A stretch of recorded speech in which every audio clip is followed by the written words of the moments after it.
Majority Report with Sam Seder. The destiny of America is always safer in the hands of the people than in the conference rooms of any elite. Sam Seder. They are unanimous in their hate for me, and I welcome their hatred. We must guard against the acquisition of unwarranted influence, whether sought or unsought, by the military-industrial complex. The Majority Report with Sam Seder. Ever get the feeling you've been cheated?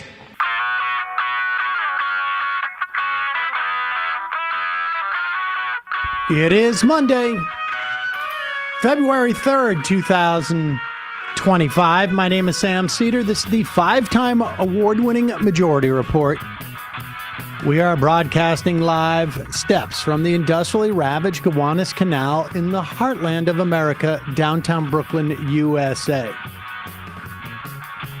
On the program today, Nathan Tankus, economist, proprietor of the Notes on the Crises newsletter,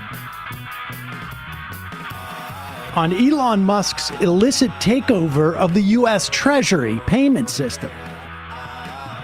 Meanwhile, Musk and Trump unilaterally and illicitly shut down the U.S. aid agency.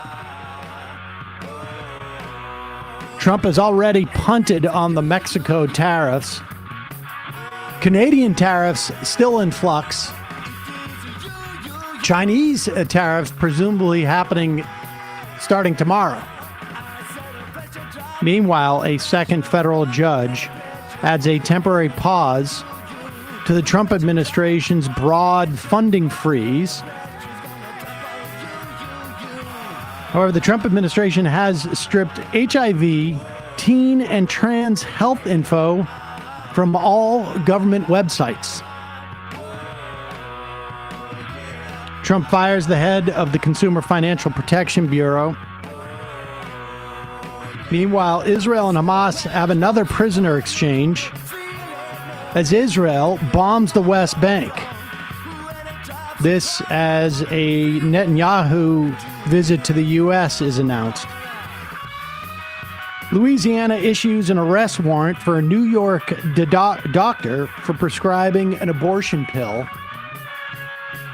Protests supporting immigrants in L.A., Seattle, Texas. Marco Rubio threatens Panama's president over the canal, because why not? And Ken Martin elected DNC chair. All this and more on today's Majority Report. Welcome, ladies and gentlemen. It is Fun day Monday. Yep. Yeah. I'm very unsure about the fun part. It is, last time around, it was with the Trump administration, it was like drinking from a fire hose. And this one is no different, except for it feels like the water coming out of the fire hose is particularly acrid. Yeah. So I'm not sure really it's like drinking out of a fire hose as much as it is drinking out of a toxic sludge hose. And soon we may all be doing that, quite literally, if the Trump administration gets its way, gutting the regulatory agencies. We're going to play some... There are multiple stories that I think, taken as a whole, we have to understand as being an attack on the administrative state. This is something that we've been harping on for, well, really years, since Steve Bannon got up in front of CPAC in February of 2017 and claimed that was what the administration was all about. This time around, they have really figured out and have a plan on how they're going to do it. The difference is that Elon Musk, who paid at least $250 million for Donald Trump to become president, has run of the place. And I don't know that he's doing it for the same ideological reasons that Steve Bannon is. He's doing it ultimately to benefit himself in a myriad of ways, which could range from getting proprietary secrets on businesses, getting the U.S. business of cutting checks. It could also just be like, Elon Musk has a lot of interests in China, and there may be value to him to undermine certain U.S. operations and functions, frankly. It's unclear. But the bottom line is there are multiple stories, differing stories, that all end up on the basically in the same place, which is to undermine the administrative state, to make our government function worse for its people. And to see if you can find that AP from today also, Bradley. I want to play this, but if you can find that AP that I mentioned today, because the way that this story, and we're going to be talking to Nathan about what's going on with the payment system, which is the scariest of all of them, I think. But there is no way that Elon Musk and Doge, whatever status it has now, has the authority to shut down an agency completely unilaterally without any type of government, without any type of legislative action. And, we had this conversation the other day with Elie Mystal. The irony of the demise of the Chevron doctrine, Chevron deference doctrine, which says the courts will defer to agencies when it comes to questions on how to interpret or build upon a broad directive from Congress. And now the courts are saying, no, we will step in and decide if Congress hasn't been explicit, is completely at odds with the idea that the executive agencies have the ability to shut themselves down, which is, of course, in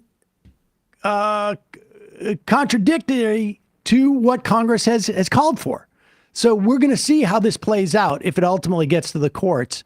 We should tell you right up front that in an interview in The Hill, I think it was, or no, Semaphore, Chuck Schumer said their strategy is to just do nothing and watch and let them hang themselves by their own petard. It's literally what the UK Labour did under Boris Johnson the past 4 years. We will explain why this is a horrible strategy. All right, but here is a audio space, whatever they call it, with two sitting U.S. senators, Mike Lee and Joni Ernst, and Vivek Ramaswamy, what was it that he made all his money on? It was like some type of charlatan scheme. I can't remember exactly what it was. Alzheimer's drug? A drug that never really made it big, but there was a big stock. Some help from his mom. It was a big pump and dump type of situation. Basically. And Elon Musk, who is, I don't know what his title is, oligarchic czar of the oligarchs. I'm not sure what it is. Caesar. Oligarch czar. And then two sort of like apparently completely inconsequential U.S. senators. Here's Joni Ernst is going to start this off. Because so much of that taxpayer money is not even going to, we love to feel good about helping starving children and name your country. Sudan. But it's not going there. It's going to pay rents in Paris. Yes, exactly. It's going to support somebody's fancy dinner to 100%. Entertain whoever. Pause it. They're talking about USAID, and it may be the case that none of that money goes to helping starving children. Of course, that's not the case, but let's just, and it may be the case that it's all going to fancy dinners in Paris. If only Joni Ernst could find someone who is maybe a senator, one of 100 most powerful people in the country, who is in the majority in the Senate and could hold a hearing on it and shut the whole thing down. But apparently she doesn't know who to ask about that. Go ahead. support somebody's fancy dinner to 100%. entertain whoever. Yeah. Exactly. So, to be clear, in shutting down, which we're in the process of doing, shutting down USAID, the reason for that, as opposed to simply, trying to do some minor house cleaning, is that as we dug into USAID, it became apparent that what we have here is not an apple with a worm in it, but we have actually just a bowl of worms. And so at the point at which you don't merely, like, if you've got an apple and it's got a worm in it, maybe you can take the worm out. But if you've got actually just a bowl of worms, it's hopeless. And USAID is a bowl of worms. Mm-hmm. There is no apple. And when there is no apple, you've just got to basically get rid of the whole thing. That is why it's got to go. It's beyond repair. Yeah. Well, there's a solution to this, which is that let's say something's cut that the people of this country just demand. Pause it. Now, wait a second. This is Vivek Ramaswamy. And he says, he's gonna go on to talk about the solution on how the American public can get it back.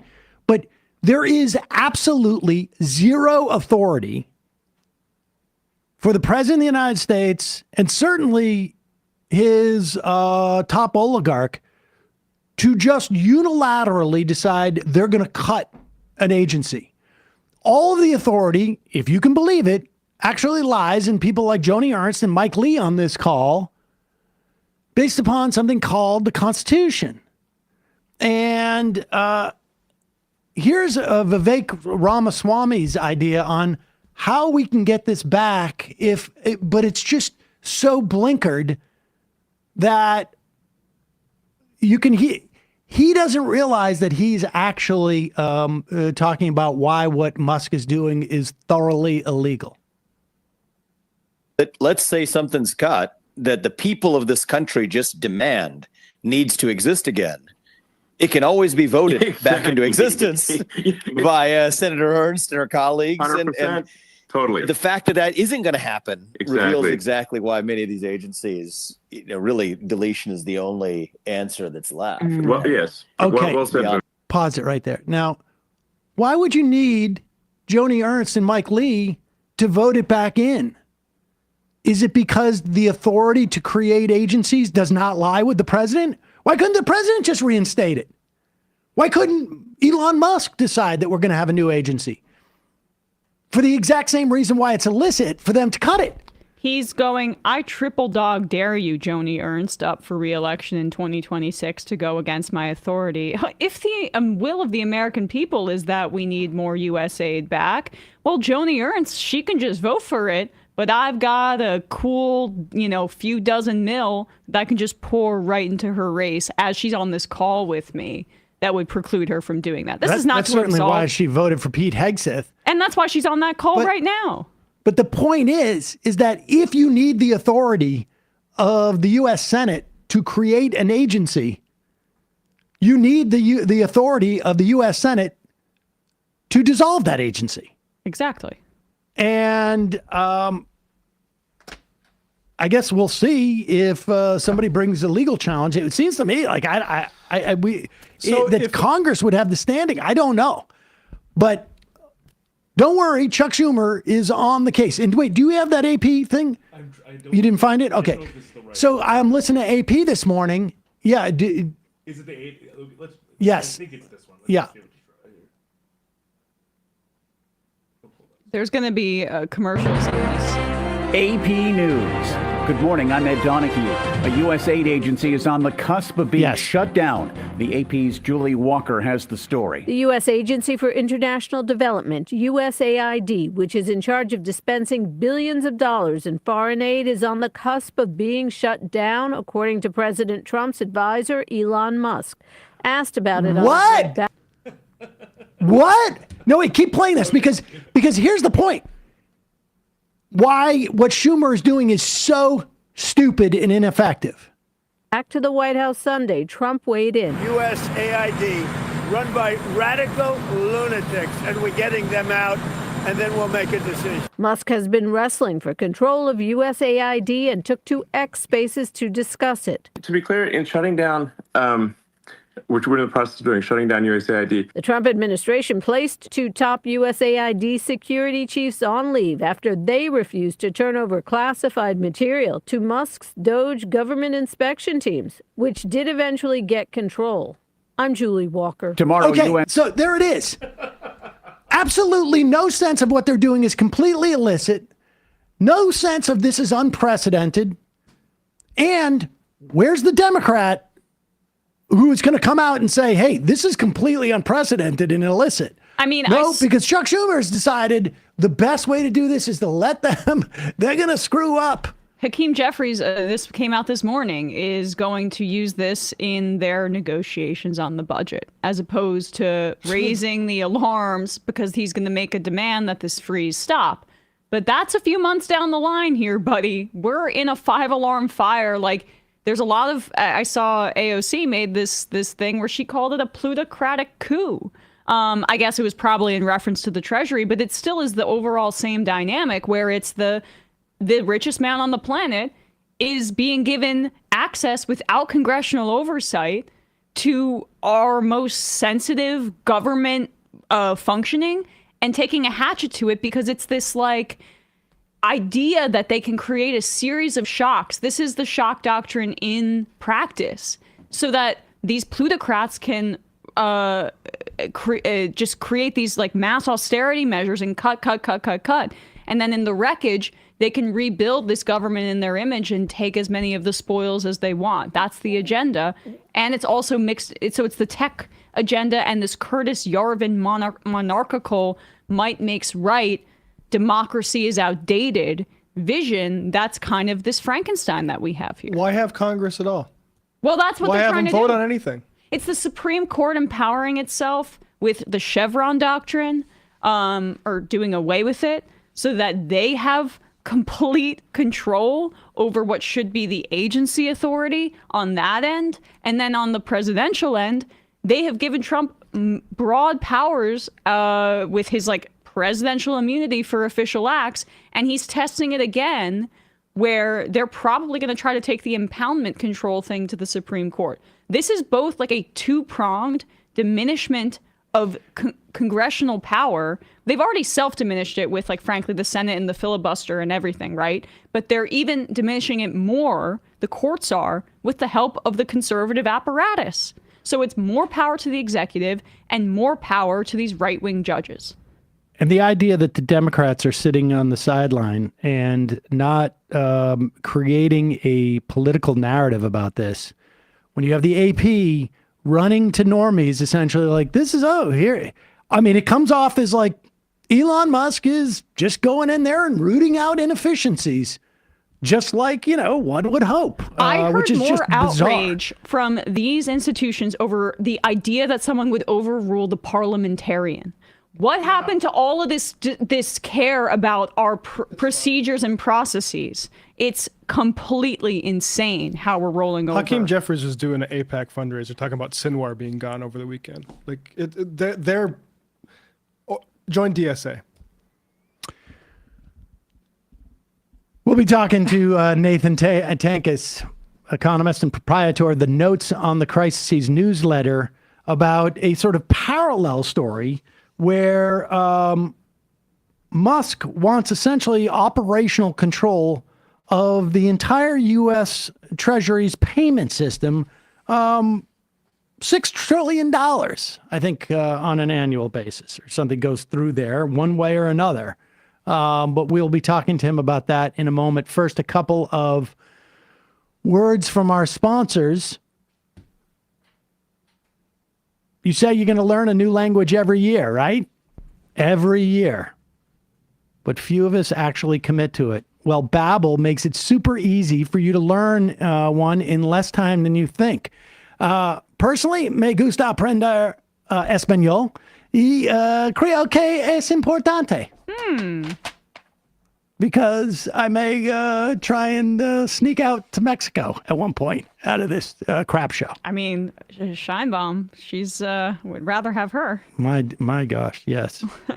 I have been for years, probably since I was like in 8th grade, have said, well, I'm going to learn Spanish next year.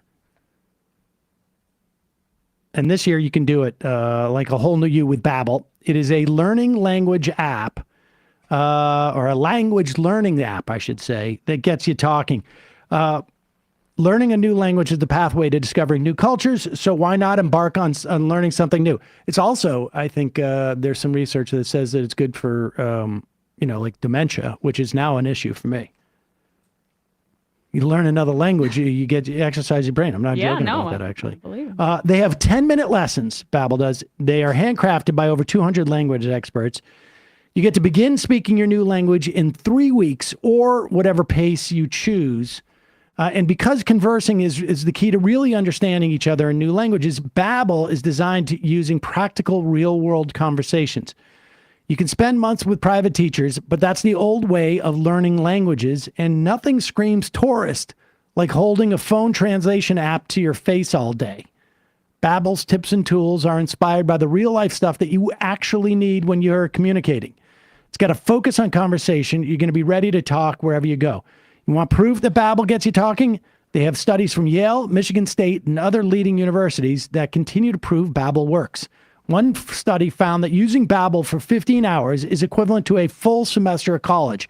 But I can tell you this, significantly less expensive.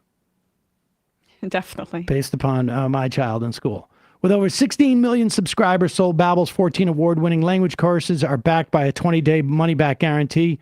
This year, get talking with Babbel. Let's get more of you talking in a new language. Babbel is gifting our listeners 60% off subscriptions at babbel.com/majority. Get up to 60% off at babbel.com/majority. Spell BABBEL. BABBEL.com/majority. Babbel.com/majority. Rules and restrictions may apply. We'll put a link at the podcast and YouTube descriptions for that. Meanwhile, it's February 3rd. You got a little bit of time. Valentine's Day is coming up. Do yourself a favor. Do your loved one a favor. And that is, you can do that favor with Cozy Earth. Thanks to Cozy Earth for sponsoring this episode. You can unlock an exclusive discount of up to 40% using the code Majority Report, all one word, Majority Report, at cozyearth.com/Majority Report. I don't know what to tell you. My favorite hoodie, it's the one I travel with wherever I go. I can use it in like 4 different ways. It's both lightweight and warm, is a Cozy Earth hoodie. My sheets are Cozy Earth. My towels now. I got a new bath mat. My comforter. I got some of those Cozy Earth PJs for a Christmas gift. Those are one of the biggest hits of the holiday season. I'm not going to say, but that's somebody I know is getting those for Valentine's Day. Ooh. Yep. Very revealing. I mean, not the pajamas. I'm saying that I said that. Cozy Earth, check out Cozy Earth bamboo sheets. These sheets redefine what it means to relax together. Imagine the softest, smoothest bedding. It's like sleeping on a gentle cloud. The thing I love about the sheets is they are made from viscose, which is bamboo, so they're sustainable, but they also are very breathable. So you don't get overheated when you sleep, like I usually do. Or did. There's also Cozy Earth's bamboo pajama set, life-changing pajamas. Silky yet breathable, the kind of PJs you never want to take off. And there's also the Cozy Earth's men collection, your new go-to for your man. They have pajamas, polos, joggers. I have a pair of joggers, actually, too, which are fantastic. Although they've been absconded at more times than I care to, whatever. But they're great. Cozy Earth's goal to help turn your home into a sanctuary, a place where you can escape the outside world's demands and truly unwind. Cozy Earth sheets are so breathable, you're going to sleep several degrees cooler, like I say. They're made with a double weave fabric that won't pill. It's guaranteed for 10 years. And Cozy Earth prides itself on the responsible production of its products. 10-year warranty. And like I say, viscose. Sustainable. Surprise your Valentine with Cozy Earth. Get up to 40% off at cozyearth.com/Majority Report. Use the code Majority Report. That's cozyearth.com/Majority Report. Use the code Majority Report. And don't forget, if you're asked in a post-purchase survey, Let them know that you heard about Cozy Earth from right here. All right, quick break. And when we get back, Nathan Tankus, economist, proprietor of the Notes on the Crises newsletter, apropos for what we're facing right now with Elon Musk's apparent takeover of our Treasury payment system. We'll be right back.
We are back. Sam Seder, Emma Vigeland on the Majority Report. It's a pleasure to welcome back to the program Nathan Tankus, economist, proprietor of the Notes on the Crises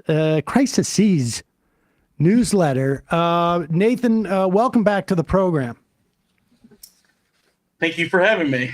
So, listen, before we get into the specifics of this, and I should say,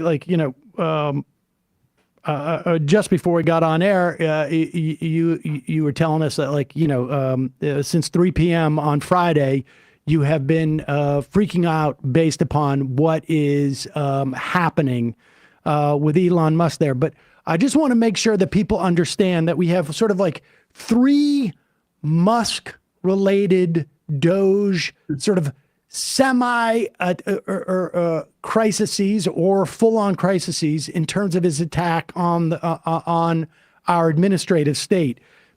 Correct me if I'm wrong. One of them is he's been putting in, I don't know, I mean, broadly, there's no authority for him to do any of this, as far as I can tell.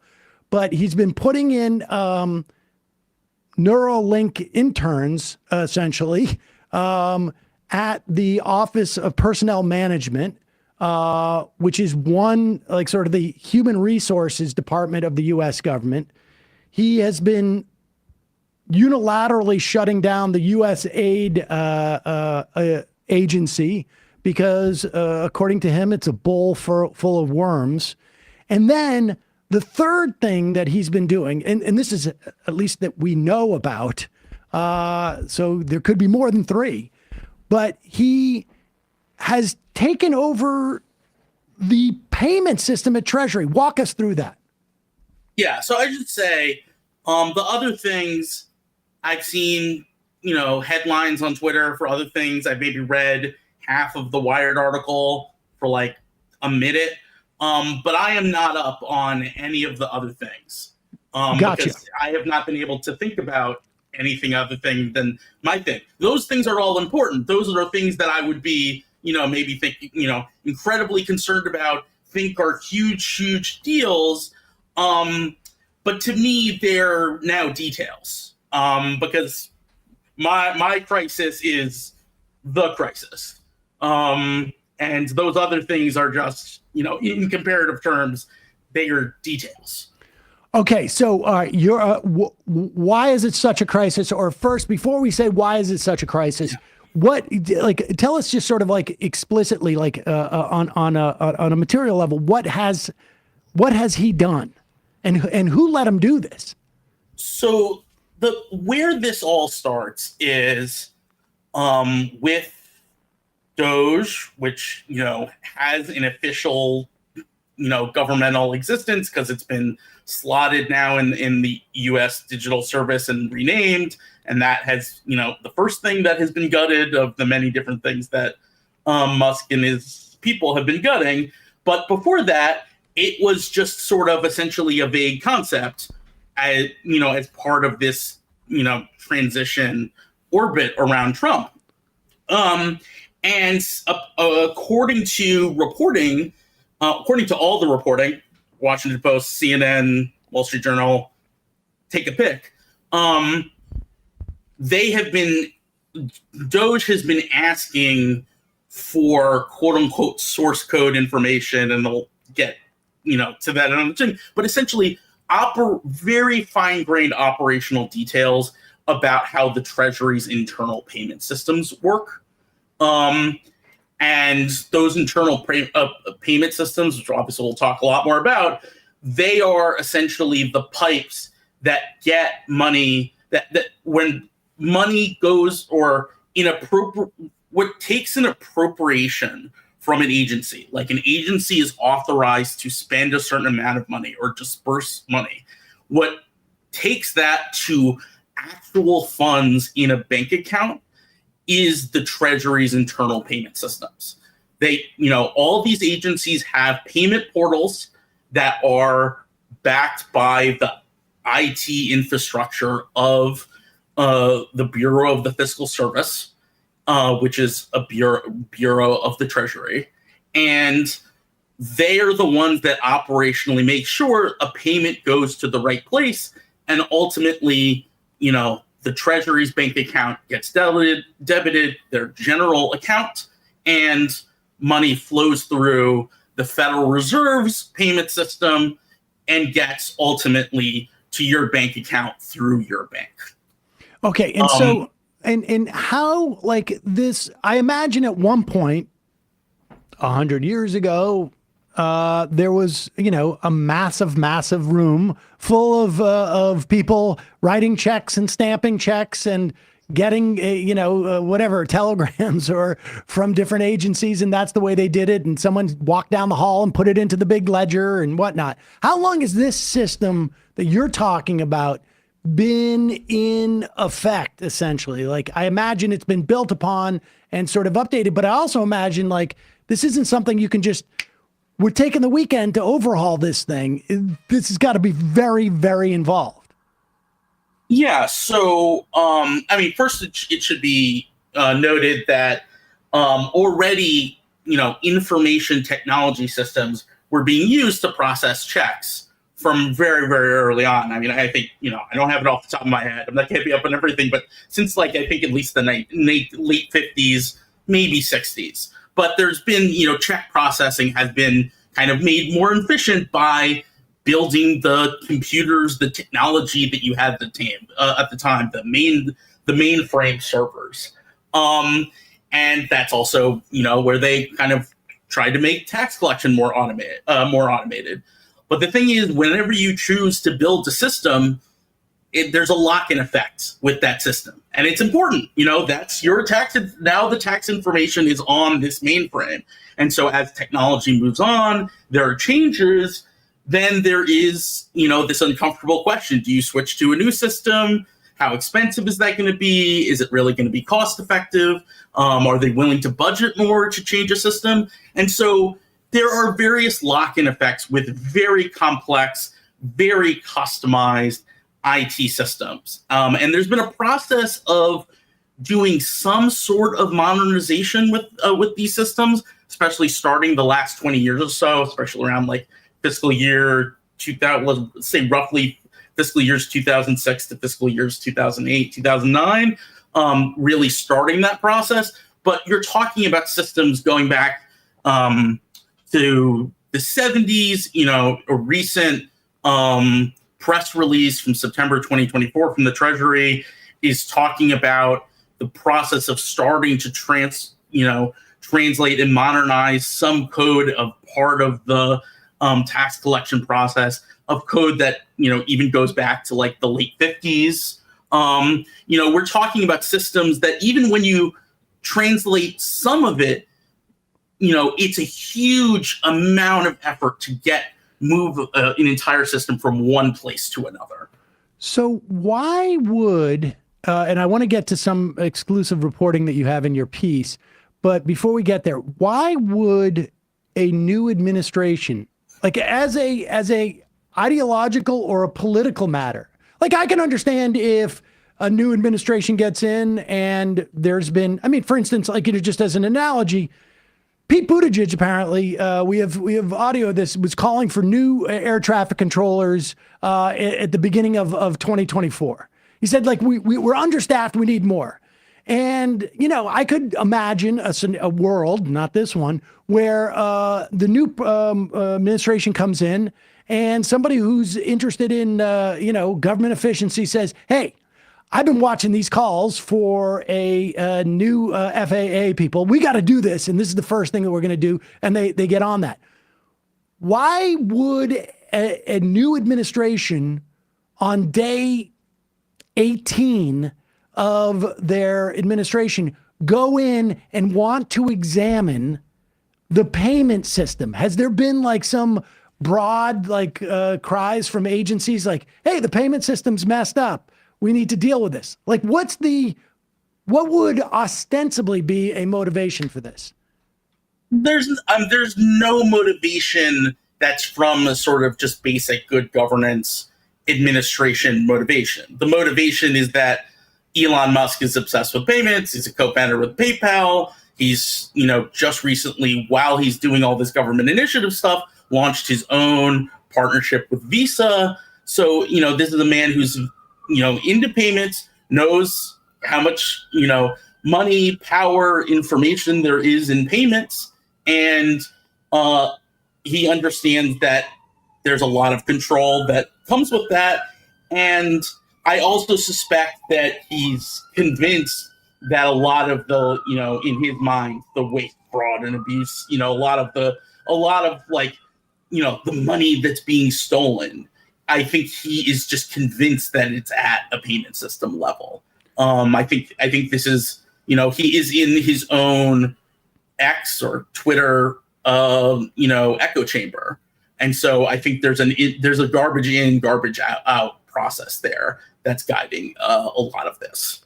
Okay, so and before we get to the danger of essentially allowing him to root around in the system,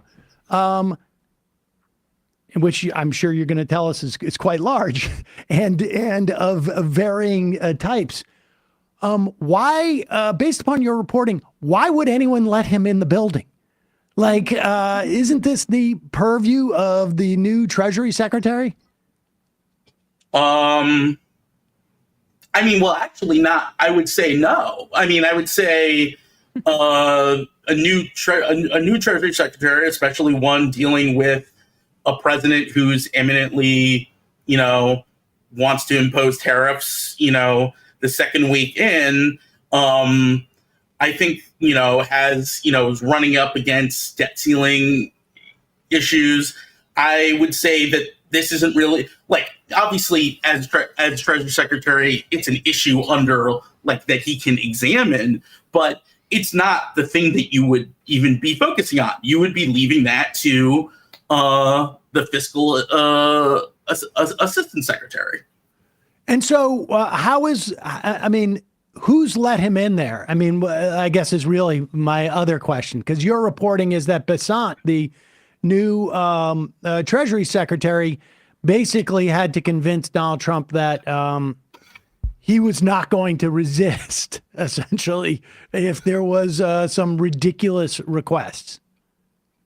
Yeah, so what I can say, and what is the exclusive in my piece, beyond all of the analysis, is that I've come to understand from two sources that in this process of becoming Donald Trump's Treasury Secretary nominee, he was advised that what Donald Trump was looking for was a Steve Mnuchin, his first Treasury Secretary, but with the different quality of having a loyalty to Trump above all the other conditions, and just accepting the carte blanche, what being Trump's Treasury Secretary entailed. And it included a number of facts, but the two that I note in the piece is unconditionally agreeing to work with whoever Trump sends over to the Treasury Department, and helping going after Donald Trump's enemies. Oh, okay. Well, that's encouraging. Although, weren't there some employees, Nathan, this morning that were basically trying to block Musk's cronies from coming into the department? I mean, what are you hearing about resistance from within Treasury? I haven't heard anything on that in the Treasury. I think that's a different department where the people that it's cleared out. I mean, there's so many all at once. So, the main resistance is, the figure that I made reference to earlier, the fiscal assistant secretary, David Liebrick, has been resisting. Remember, this push has been coming since, before Donald Trump was the president, when he was the president-elect.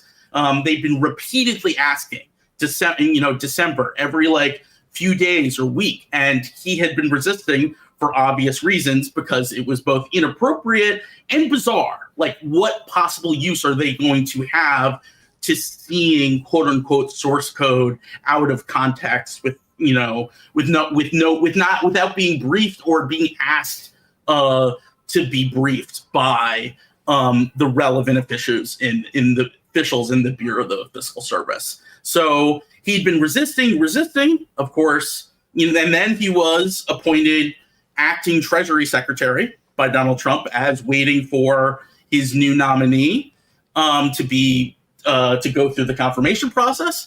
Basant was confirmed. The knocks were coming down on the door.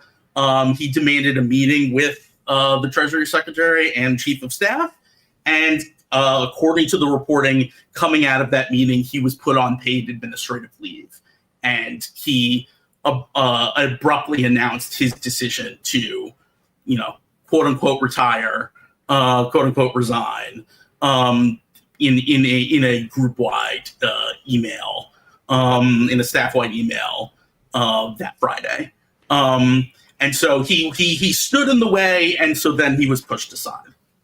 And Liebrick has been in the U.S. Treasury since 1989. You write that he's been fiscal assistant Treasury Secretary since 2014. So he's been running these systems essentially.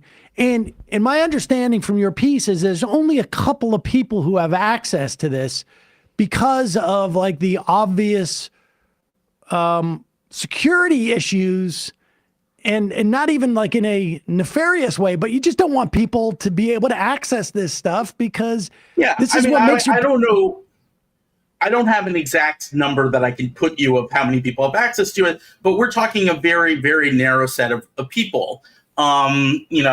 Let's say some amount of dozens, but even more importantly is the amount of people who really understand the system rather than are just doing some sort of discrete task, let alone having a full comprehensive understanding of the system or the various systems and their interlocking nature, is a very, very small group of people. And there is likely certain issues and certain aspects of it, of how all of this fits together, that really, very possibly that only David Liebrick actually knows. And so there's already a threat to the mission critical nature of this system simply by him not being in the building, let alone anything that Elon Musk or Elon Musk's cronies do. So it is already, a very alarming issue. Very notably, according to, Jeff Stein had a whole profile actually of Liebrick during the last debt ceiling saga in 2023, where widely, it's widely accepted, concurred with that one of the main reasons why there has not been a technical default is because of Liebrick's very, very careful managing the knife edge of running right up against the debt ceiling, but still making all the payments that the federal government is obligated to make. And that he is very, very expert in that, and that it's a difficult task to juggle this massive interlocking web of legacy IT systems to accomplish just even that kind of task. So what would you do? What would you say are the, I don't know, top 4, 3, 5 risks associated with this? I mean, because it seems to me like, and then maybe we can have a sort of like parallel top 4 or 5 of like why Musk would be doing this. I mean, on top of the sort of like obsessive nature, like what kind of benefit could he get from this? Yeah. I mean, to be honest, the idea of listing discrete, issues with it, it's almost like it'd be easier to make a list of like things that wouldn't be issues. Data privacy. Obviously, these systems have hundreds of millions of social security numbers, addresses, all sorts of other sensitive information. On background since the pieces come out. I've heard from some former Bureau of the Fiscal Service people. So there's also medical information. HIPAA, it's been explicitly mentioned as like concerns about violation of HIPAA law, like any sort of privacy violation imaginable. But not just privacy violation, data collected with the promise that they would not be adversely used against you by the federal government or any third party, shared with a third party and used to make, as the language goes, an adverse determination against you. And Musk very clearly had the motivation of making adverse determinations against all sorts of people in all sorts of ways. And the idea that, for example, there's one payment protocol that a lot of entities go through, tribal governments, state and local, for-profit business, but notably nonprofits. And Musk has been tweeting very negatively about the concept of a nonprofit organization in general recently, and has been threatening certain individual nonprofits. And if there is sensitive information there that, Musk could find a way to weaponize against a disfavored nonprofit, if he had access to that data, I mean, it's very hard to doubt that he would use it at this point. I mean, you just watch what his consistent behavior is.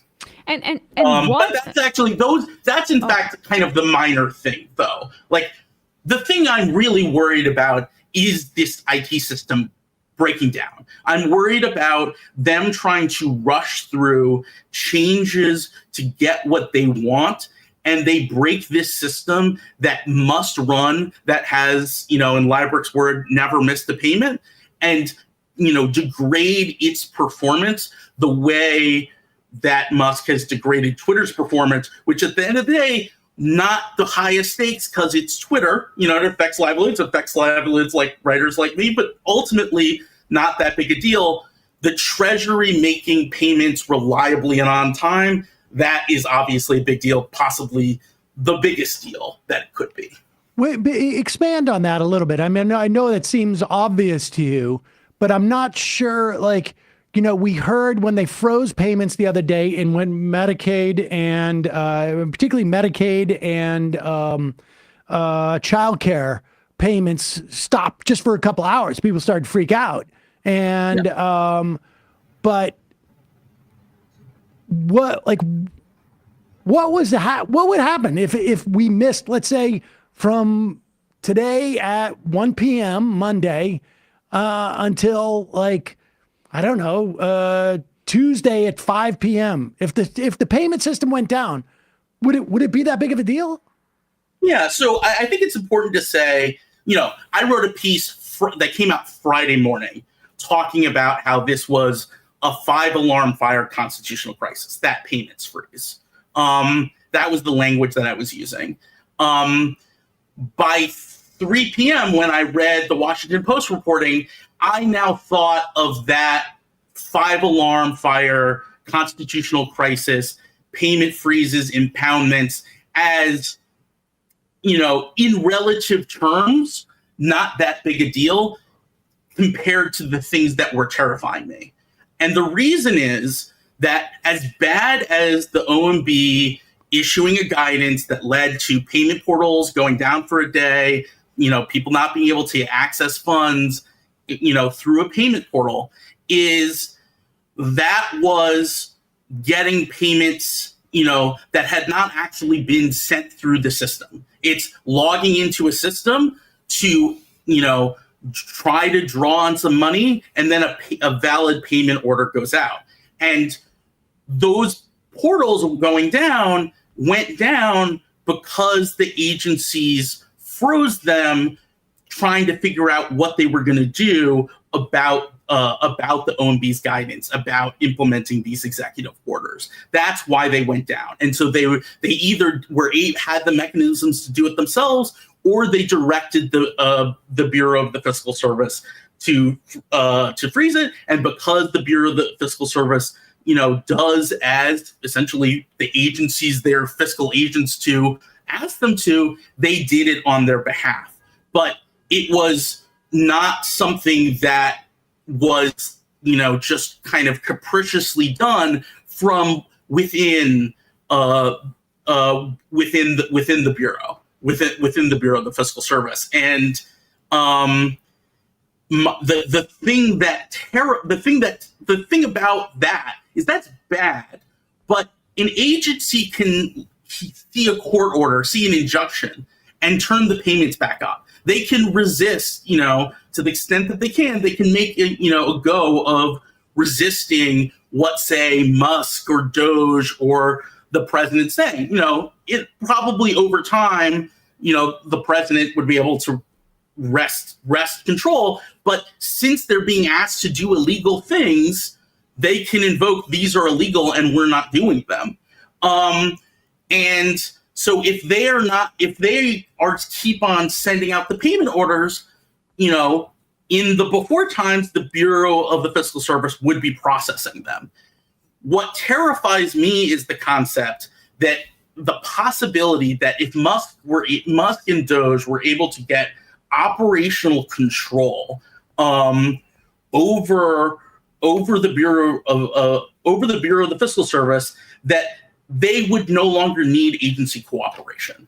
That they could either just shut off a payment from an agency altogether, an agency they particularly didn't like, thought was too woke, whatever it was, or gradually have the Bureau of the Fiscal Service build new systems to do more of the things that they want to do to stop payments, modify, which I'm still ongoing doing reporting on, so I can't make any specific claims, but the possibility that they can say modify the do not pay system and put, say, Musk enemies or Musk disfavored entities on the do not pay system. Like that is the fear, the concern, and that is the worst case scenario. And it's still dramatically bad if they're stealing, in highly sensitive confidential data, which also would be disastrous, but it would not be disastrous on the kind of timeline that I have been fearful of. And this like the stakes, while high, are not the highest level, cataclysmic stakes that I've really, really been concerned of. And I'm not saying those cataclysmic stakes will happen, but the very possibility of having Musk's early 20-somethings and, recent CEOs, mucking about in it creates that possibility. And with, when combined with the original reporting that I've done about Basant and the fact that LIBOR has been pushed out, the vulnerabilities seem absolutely enormous. And I will say that, I've gotten reached out from multiple people, some from the former employees of the Bureau of the Fiscal Service, some from like adjacent payment related areas in the government that feel like that do not think I have been exaggerating the concern and the fears about this. So if I understand it, the range of fears goes from, Musk could get a lot of proprietary information, I imagine. I mean, he now knows like whatever, and Musk does a lot of business with the U.S. government. He now knows, if he wants, what all his competitors get paid. So, I mean, for all their services, and could step in and theoretically undercut or I mean, I don't know why he wouldn't be able to just tell Trump, like, I want that business now. Yeah. But the other one being that he decides to either go after enemies or scapegoats. Like one of the first ones they decided to go after with the help of Mike Flynn, I guess, who's still in the picture, is the Lutheran Church, which apparently gets paid a lot of money to do nefarious things like run adoption agencies, foster care, and provide medical care and homeless support. And then another sector of this is just that, like, these summer interns from Neuralink go in, and it doesn't take much to screw up, I would imagine, the entire system. And that shuts down, or they could target like the Lutheran Church, and they said, we're not going to do it. We're just turning it off. And you guys got to figure out how, to get it turned back on. The other being that they screw it up in such a way that, like, it throws ripples across, entire agencies' budgets to sort of disappear because they're just a number in a program, essentially. Yes, I mean it's in essence like the worst case scenario is that they muck about in the system, or even the lesser concerns of they rush the civil servants into production and testing of changes without anywhere near the lead time or the length of testing that you would need to make sure that these changes were fully secure, safe, that they functioned as they were supposed to, and that leads to cataclysmic errors. Also, there's an enormous amount of security that goes into what kind of technologies that can be used in the federal government. And, a lot of what helped with that process was the United States Digital Service, which has now been, scooped out and become Doge. So there's a real open question about the security of, just any sort of technologies that they could be theoretically bringing in, which are not the kind of, would not be secure and safe in the way that the Bureau of the Fiscal Service absolutely ensures that their existing systems are. And I've read that they were downloading, like it sounded like, as far as I could tell, that maybe they had basically set up some type of temporary nerve center where they were trying to download all this information and I guess presumably go back to their offices and work on it or do what, or manipulate, or, I mean, what else should we know? Go ahead. We don't know. I mean, or at least as far as I've seen, anything I've seen, maybe I missed something that came out today. But we know that the anonymous sort of softening, trying to assuage fears, is that they only have quote unquote read only access. So they can only look through everything, but they can't change things themselves, allegedly, according to anonymous sources. Whether that is true, whether that holds true, you remember LIBRIC they only got rid of LIBRIC Friday. It's Monday. the state of play is very fluid. So they can be, not have or not choose to try to start changing things, and then they can start trying to change things Wednesday, or, word comes down, that, how strong, especially in the context of the original reporting I've done about this, how strong is this alleged idea that Basant, let them in, but only under the condition where it's read only. The other thing I would say about that is that they don't read. The point of looking through the code is to try to change it. That's the point. And so they can propose changes that actually the civil servants in theory would implement. And you can go, well, see, they're still read only. They're kept away from it. But in practice, is the Treasury Secretary going to be the resistance point for inappropriate changes? And I think the answer, the Occam's razor answer with everything we know right now is no.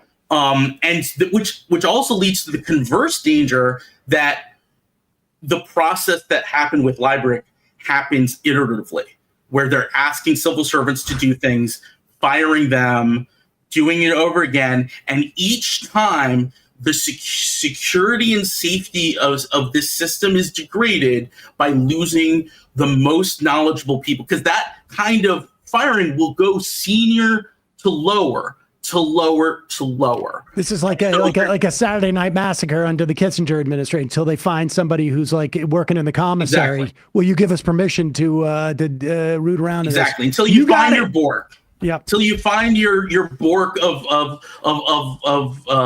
the fiscal service. And just to let everybody know, he's talking about Richard. He's the Robert Bork, who of became Supreme Court, and yes, et cetera, et cetera. All right. So, lastly, when I look at what's happening with the USAID, different story. Doge, same agency, different story. And when we're looking at what's happening with, I don't know, maybe the OPM, but I would imagine in the USAID story, Congress has some standing to go and say, hey, we appropriated the money for USAID. You don't have the right to just unilaterally eliminate this agency. And apparently Brian Schatz, senator from Hawaii, just said he'd hold everything up on behalf of USAID. But is there, in this instance, when you're talking about the Treasury Secretary waving Elon Musk in, there doesn't seem to be any, this all seems to be legal. I mean, who knows how they use this stuff, which may be illicit. No. I mean, to be clear, this is not. All sorts of unauthorized external people are being let in, and there's some of these people who now kind of have a Treasury badge or an employee in a kind of very sudden shifting process, but there's definitely a ton of legal issues going on. I will say that recently I got forwarded along that there's a letter from the from Senator Jack Reed to Basant asking about this, and challenging him on this. What are the legal issues? And who has standing in this instance? Can there be is someone going to file a suit with a federal court and say, we want to enjoin Doge from doing this? And who would that be? The standing issue, I think, is the issue. But, I'll read a little bit from this letter right now.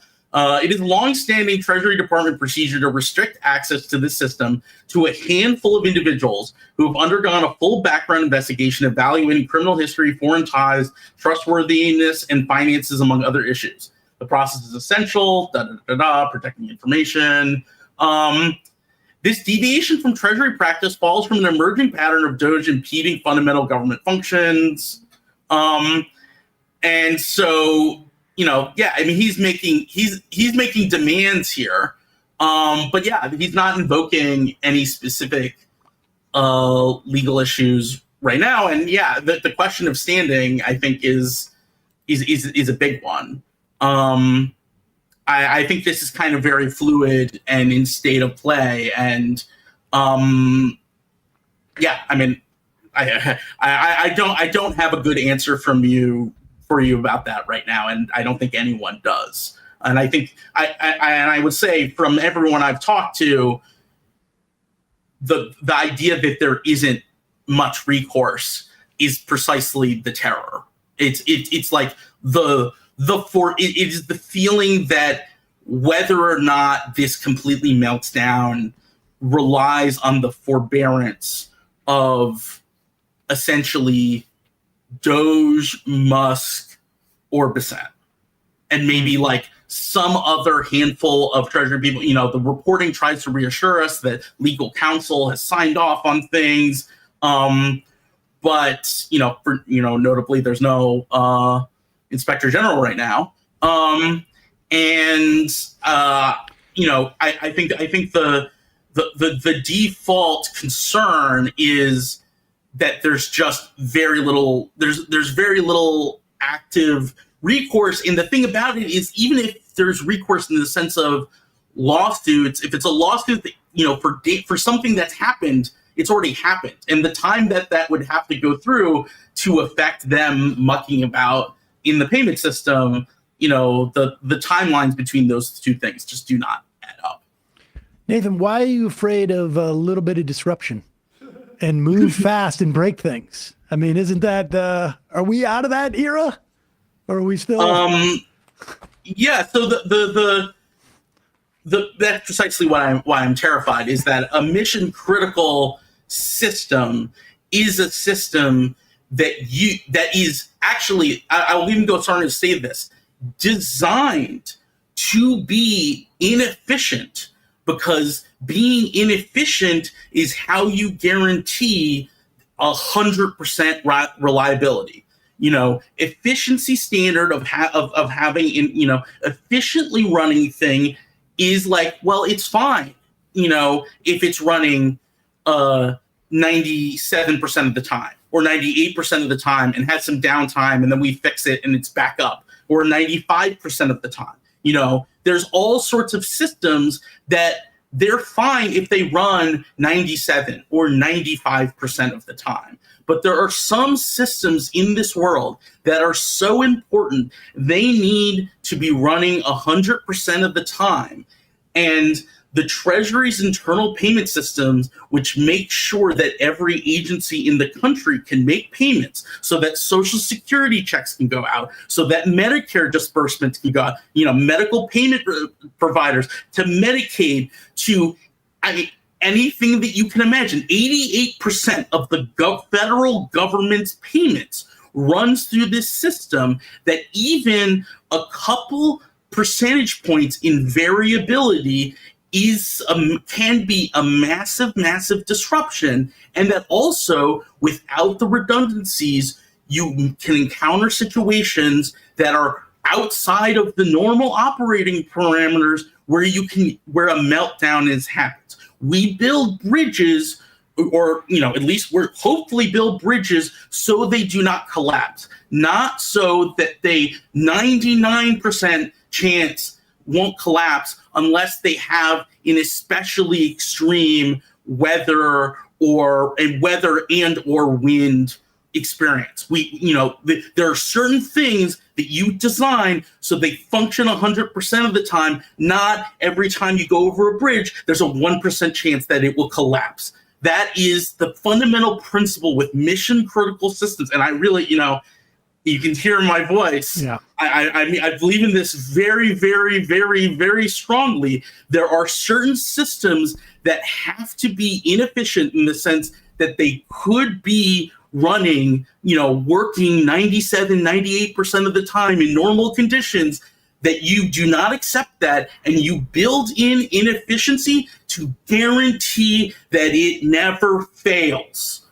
But this is the consultant class kind of vision, right? Of Absolutely. Like whether it's the East Palestine rail disaster or what we just saw with that plane crash. I mean, I know you probably have to go, Nathan, but it's just the fact that this seems to be me that they're setting up a real fight with the Supreme Court over the Impoundment Control Act. And until that time period, Trump is essentially going to try to seize via Musk the ability to impound anything with the consequences be damned that you describe. Is that an accurate way to summarize? Yeah, absolutely. You put yourself in the heart of the Treasury's payment system, the beating, pulsating payments heart of the federal government. And if you build yourself the capabilities or have the capabilities built for you to be able to put who you don't want to get money on a do not pay list or a million different other things, or you just decide to arbitrarily shut off payments from one agency, or you obsessively tell them that they need to make their payment, validation system so fried and grained that you can shut down payment from individuals or say, shut down payments to a specific place, a million different possibilities that you can, obliviate this fight. You can potentially, have employees on paid administrative leave just not get paid and thus essentially coerced into resigning, foregoing their legal rights because they have had their paid withheld from them. And that, the worst case, the really truly which I'm not saying we're like going to be there next week or something, but the dangerous eventualities, possibilities in this system is building yourself the capabilities of essentially being the law of the land. Because if you get a court injunction, the court injunction tells you to stop not sending the payments out. Well, what happens if I decide not to? Who's going to stop me if I have Trump backing me, if I potentially have the Supreme Court backing me, if Congress won't hold me accountable because it's a Republican Congress? What actual mechanism are they going to do to stop me from mucking about and doing what I want in there? And that's just, to be clear, I think them breaking something is my foremost concern. Second is increasingly, centralizing the impoundment power, not just in the federal government, but in one bureau in the Treasury. And and then there's the informational thing, like it is 9 or 10 existentially horrendous things all at once. And, there's a version of this playing out where I was like, oh, they just got, everyone's social security number. But the system still functioned. And, they're only doing moderate impoundment through the Bureau of the Fiscal Service. Nathan Tankus, economist, proprietor of the Notes on the Crisis newsletter, which we will link to at majority.fm. Thanks so much for starting our week off in such a hopeful manner. And now everyone else gets to live where I've been living for the last 3 days. Thank you, Nathan. And we'll link to that piece and the one in Rolling Stone as well. Appreciate you coming on. Thank you for having me. Well, folks, nice way to start off your week. Fun day Monday. They came in saying we got to do this in 2 years, so they're starting from the ground floor. And I think Elon Musk has an agenda that was not necessarily formed with, the Project 2020 guys, but it's certainly consistent and parallel to it. And I think I should just be clear. I think some people are taking issue with Nathan saying there was built-in inefficiency. The only analogy I can come up with off the top of my head is that when I was back in the making movies and doing TV production, there was always like a triangle that they would talk about. And at one a point of the triangle was quality. The other was time, and the other was cost. And so you can move a dot within that triangle and get close to any two that you want, but you're necessarily going to get away from the third. So you can get something that's fast, but if you do, it's going to cost you more money. And if you want that quality, or you can get something that is low money, but it's going to take you more time if you want to maintain quality. That's, I think, what he's saying when the inefficiency is built into the system. They don't literally build in inefficiency. It's just that effectiveness and reliability and resiliency is prioritized over efficiency because you cannot really have both existing at their peak. It's psychopathic the way that we just glorify efficiency because planned or inefficiency in the system, that's just redundancy. And any system that needs to be reliable will have redundancy in it. Yeah. Nate in Cape Cod describes it this way: fast, good, or cheap. You only get to pick two. And this is why the insanity about running government like a business is just what I just said. It's insanity. Run air traffic like a business too. See what happens. Right. Yeah. We just saw when you prioritize efficiency, which usually means cutting the cost of labor, meaning cutting the number of people doing the work. That's usually the people that go first. You see how that works out.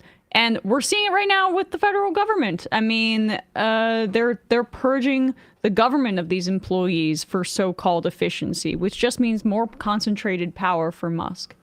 Oh, this is great. Now I'm getting all sorts of different. Everybody has one of these in their different industries. Engineering proverb: schedule, budget, or quality. Pick two. And bingo dango. That's from. NSA just laid off 325 employees earlier this year, laid off 530. And bingo dango, measure twice, cut once, is built-in inefficiency. That's that a is waste true. of time. Yep.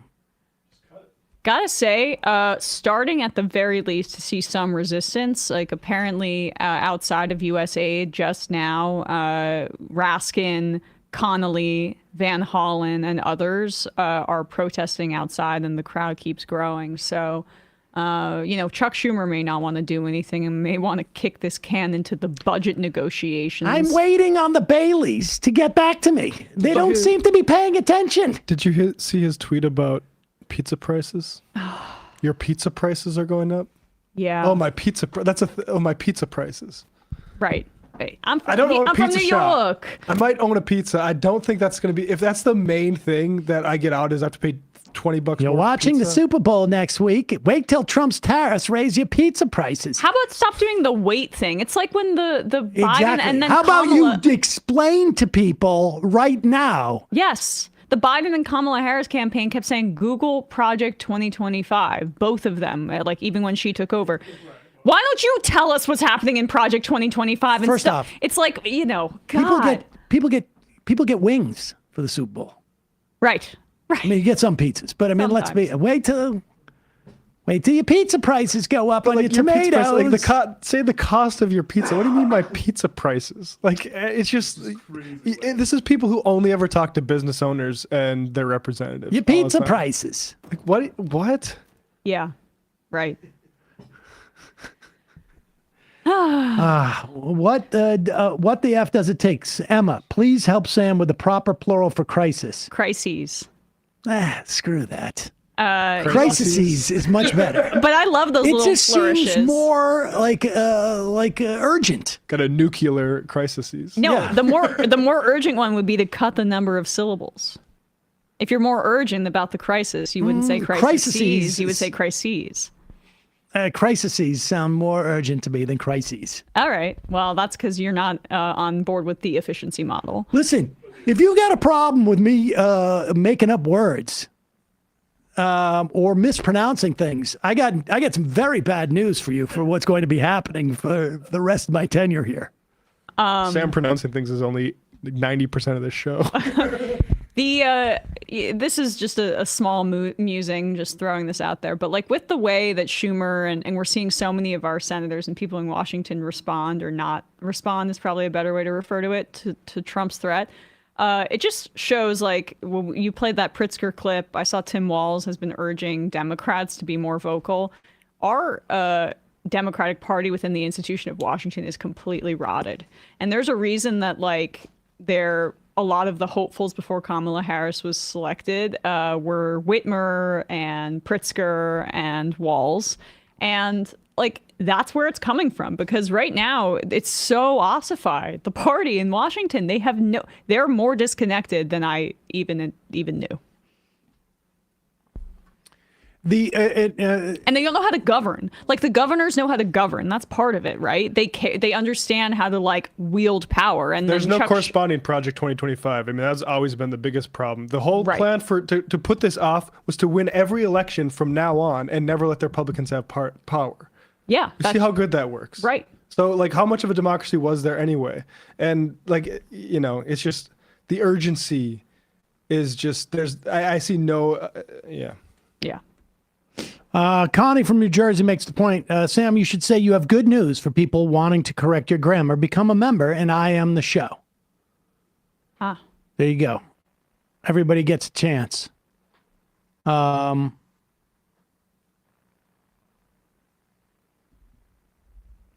CPG, you really arguing with a person who wrote an honor thesis?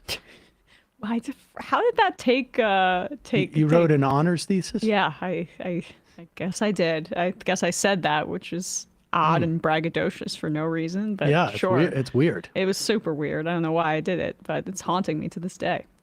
That guy from New York, government agencies now sending letters to grant recipients to comply with executive orders on DEI and trans people. No actual guidance, but it says stop immediately.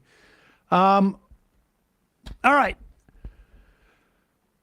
Folks, we're going to head into the fun half of the program where, of course, we will only have moderate fun. I don't know what to tell you. Yeah. We'll work on it. In the meantime, you can support this program by becoming a member at jointhemajorityreport.com. When you do, you not only get the free show free of commercials, you get the fun half as well. And you can IM us on the fun half and correct my grammar or my diction or my pronunciation. All of it. I won't necessarily take your advice, but you can do it. Also, justcoffee.coop, fair trade coffee and hot chocolate. It's a great company. It's a co-op, so check it out. People are reminding me that it's in the Thursday Fun Half song. I guess that's why it's been immortalized. We never hear it. So, what is? The honors thesis thing. Oh. And then another IM about, just this reminded me, everybody, if you could just go over the Francesca Fiorentini's Bituation Room is streaming today and tomorrow. Just trying to support women in this space. Crystal Ball's another one. There's not too many of us. Olami Olurin doing great, positive, progressive work. Francesca, trying to build up her own thing over there on the Bituation Room. So if you guys could go check that out, subscribe, help her out. She's, I was lucky to get this gig at the Majority Report, but a lot of other people have to rely on other big companies to get their name out there and their podcast, even if those companies don't treat them well. So let's support Francesca as she moves towards independence. Go to the Bituation Room if you could back her there. Oh, that reminds me, Sam, I got some ad copy from the Harris campaign that I was supposed to give to you. That's true, right? Do we actually read it explicitly, or do we just sort of mentally transmit the idea that well, I'm going to play it things, just at a certain frequency? Yes, it was like if you play what we said backwards, if you played the bonk backwards and slowed it down to, what was it? I will explain this to people who have absolutely no idea what we're talking about. I got paid $20 per bonk, I have to confess. We just... Oh, every coconut drop? Every coconut, I got $20. $20 per Didn't you? bonk. You got paid in Kamala Harris meme coins, right? Yeah. Well, yeah. I mean, I'm less positive. And that's why I thought she'd win the election. We were pumping, and then we dumped. Sell the coins. Left Reckoning. Yeah, tomorrow, Alexander Avinia going to probably talk about the Scheinbaum Trump deal, where Trump made Scheinbaum put 10,000 troops at the border just like Biden did, and it only took him crashing the markets to do so. So yeah, tomorrow at 7 o'clock Eastern. Go subscribe to Left Reckoning on YouTube. See you in the fun half. You are in for it. All right, folks, 646-257-3920. See you in the fun. Are you ready?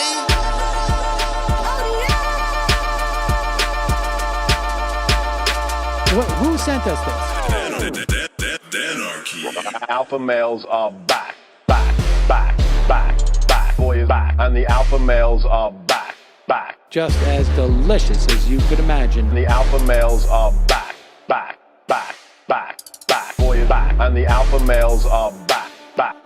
Just want to degrade the white man. Alpha males are back. I take all of it in my throat. Alpha males are back. Snowflake says what? The alpha males are back. You are a madman. And the alpha males are back. Oh no, Sam Seder! What a fucking nightmare! Bring back DJ Danner. Yeah, or a couple of them. Just put them in rotation. DJ Danner. Well, the problem with those is they're like 45 seconds long, so I don't know if they're enough of a break. That's fucking nonsense.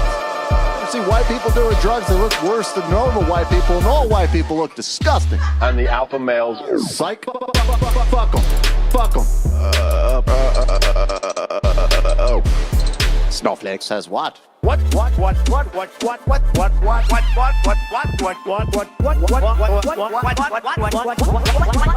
says what? A hell of a lot of bank. A hell of a lot of bank.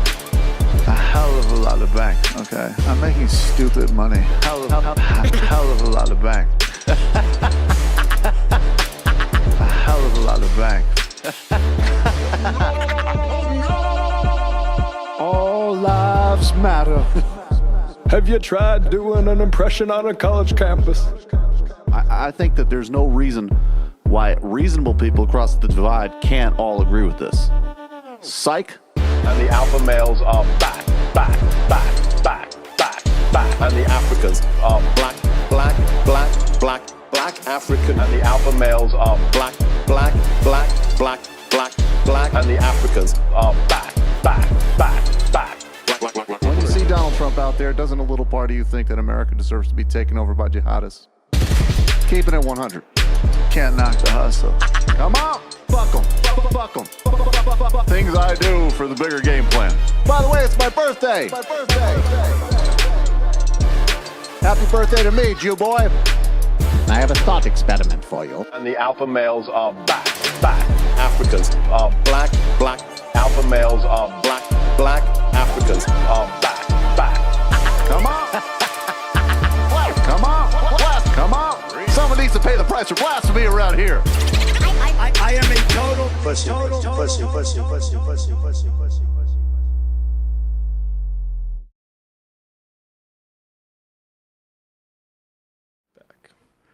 We're back. Sam Seder, Emma Vigeland, the Majority Report. Just catching up on the news.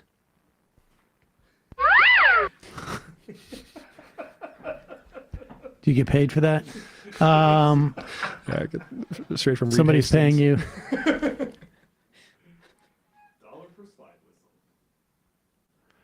There you go.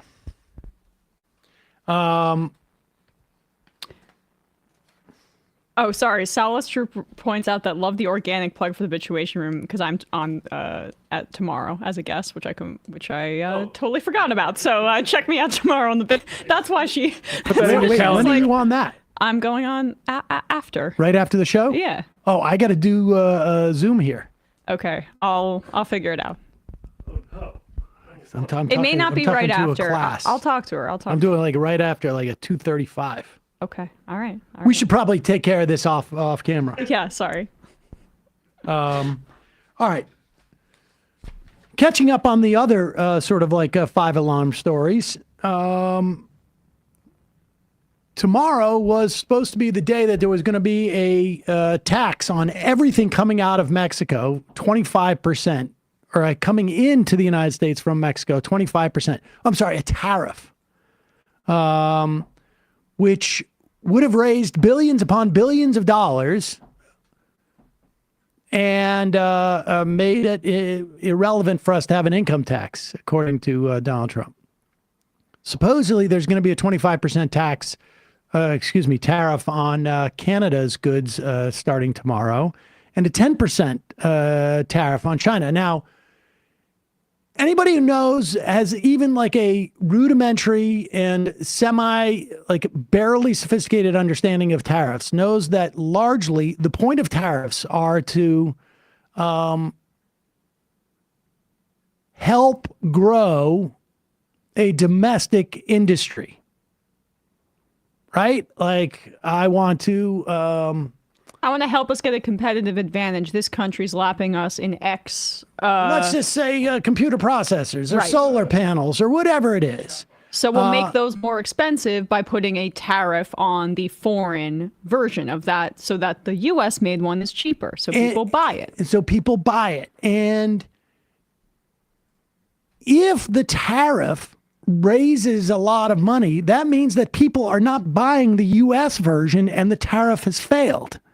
So you cannot rely on it to raise a lot of money. And if it does, then the tariff is not working.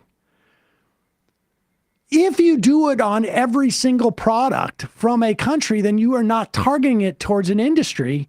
And all it will do is create inflation across the board, because when whatever it is, I don't know, jungle gyms that we buy from Canada go up by 25% in cost. If you produce jungle gyms in the United States, what you do is you raise your prices by 20%. Mm-hmm. You can still undercut the other one, but you get that. Now, the other thing that they are doing on top of this is de minimis. There are exceptions for products that are sent by people under a certain amount, or if it's presents, or you get somebody to buy, or you order some, let's say, drugs from Canada, legal drugs, or you purchase something from Canada. Like I'm just buying a whatever it is, like a specific type of saw or some maple syrup or whatever it is. Those, because it's such an individual sale, it's not like a wholesale type of thing, are also carved out generally from any type of tariffs regime. In this instance, not the case. So that syrup that you want to give as a gift, forget about it. That's going to go up 25% too. Now, all this has been in the making, and apparently Trump has already backed off the Mexico one for some sort of theatrical performance by Scheinbaum.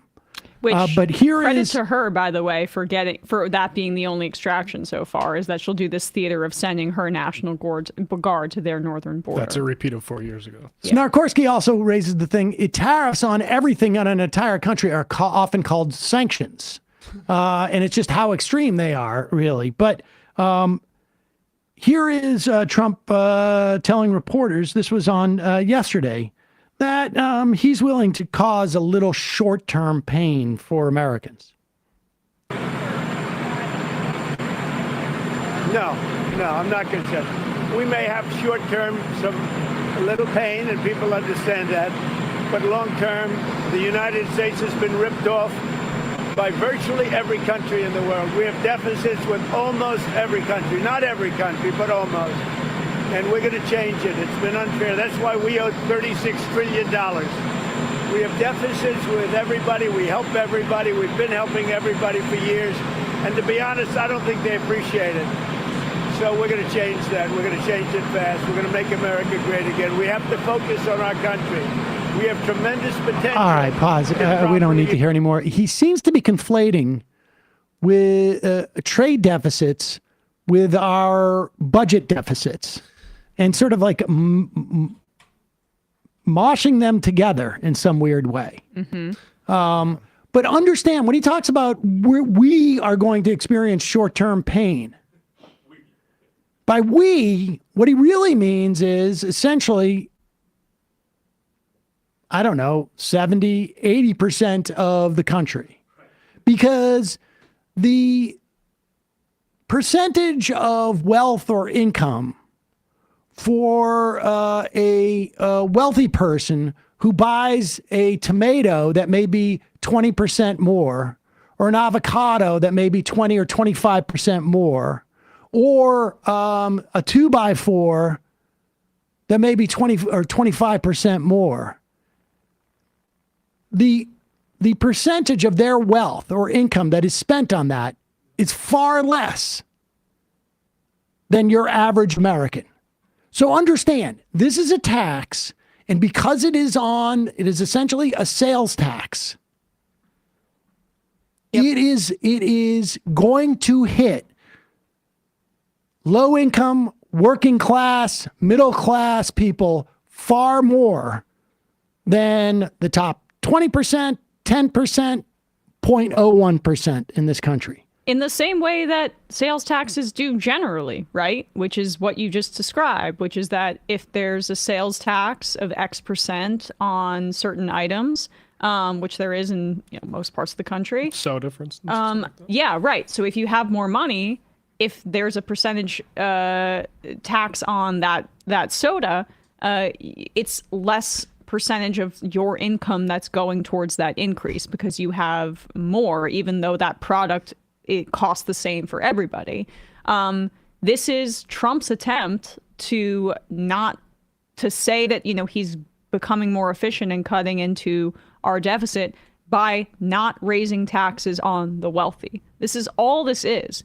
It's just another workaround so that we can continue going down this road that we have been since the 70s of slashing taxes for the wealthy and exacerbating income inequality. And all this is going to do, if he's successful with it, is do the exact same thing. But it's also a shakedown, right? Like, he got the PR that he wanted from Sheinbaum, and she has an 80% approval rating in Mexico, so she can kind of flex on him. And we'll see what happens now if he's able to actually implement this. But that's part of this. What's he going to get from Canada? I know, but that 10,000 troops on the border in Canada. I mean, they are our largest trading partners. Like, in terms of food, Mexico's the largest supplier of fruit and vegetables to the United States. Canada leads in exports of grain, livestock, meats, poultry, and more, let alone the oil from Canada, let alone the lumber from Canada. Trump, when he was in office the first time, signed trade deals with Mexico and Canada that he is now violating as he gets into office for the second time, in order to do his mafia styles of leadership, which is just I'll threaten them to shake them down for something else I want. Here's Kristi Noem with I'm not sure I fully understand what she's talking about. She may not dressed know. as a cowboy. Yes, new outfit. She had the Border Patrol outfit on last week on Laura Ingraham. Oh, you can find her dressed as a nurse in a campaign ad. No, she's doing. Kristi Noem's trying to do everybody in the Village people over the course of her first month in office. Trump would love that. Here she is on NBC News with Kirsten Welker. You know, Madam Secretary, economists all across the board are warning that ultimately tariffs lead to higher prices for consumers, and that these tariffs in particular could see prices increase on food, electronics, and cars. The president himself... Pause it. Now, we just talked about this. Why does tariffs increase the price of things? Because the tariff is essentially... No, not essentially. It's literally a tax. If the thing comes across the border, you need to pay a 25% tax on it, and the consumer pays for that. So it raises prices. But it also is inflationary for every other product in this country that would compete with that.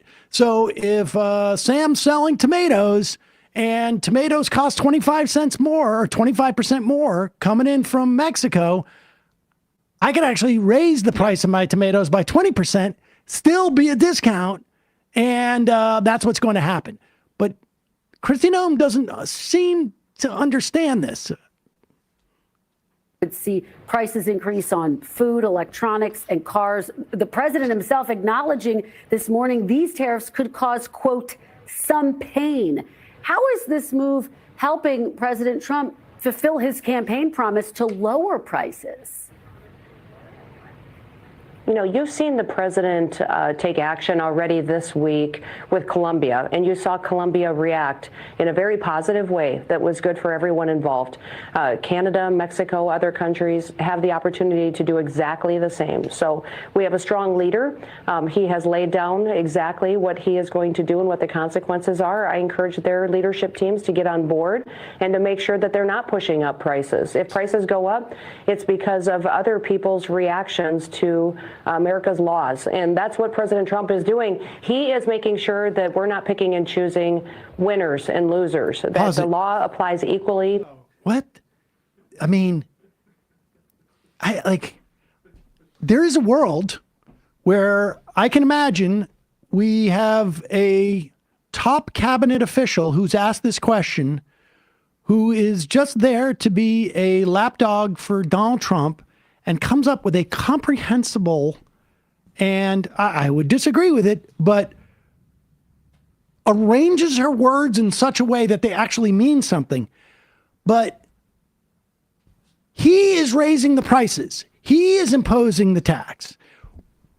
What another country could do to react to it. I mean, if they did nothing, if they did absolutely nothing, the prices would rise by 25% of those goods coming in. Again, there's domestic inflationary pressure.